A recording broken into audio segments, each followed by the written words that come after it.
We begin tonight with new orders for Border Patrol agents to stop deporting migrants under President Trump's asylum ban, which he signed earlier this year. The directive comes after a federal court limited the president's order last week. CBS's immigration reporter Camilo Montoya-Galvez joins me now. So, Camilo, take us through this here.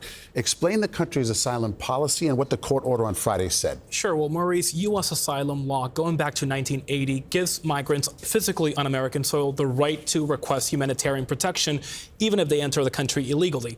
But when President Trump took office for a second time earlier in the year, he suspended that right and closed down the American asylum system through a proclamation.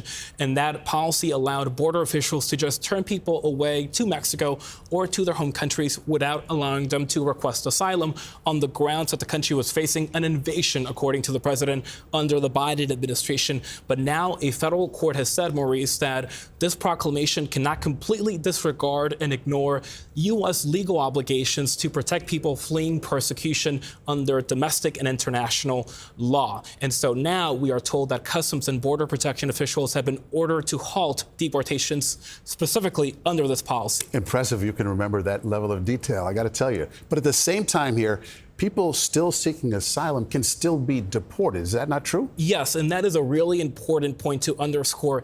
People who are entering the country illegally will continue to face deportation and arrest and detention and potentially criminal prosecution, but that will be in accordance to U.S. immigration law, which also allows them to seek asylum and humanitarian protection to try to prevent that deportation from happening. Okay, so the administration has also had setbacks in the immigration agenda. How does all of this tie together? Well, look, the administration has made very aggressive immigration moves, and many of them have been blocked in court, including a recent effort to have ICE go into courthouses across the country to arrest people who are attending and showing up to hearings that the government told them to attend.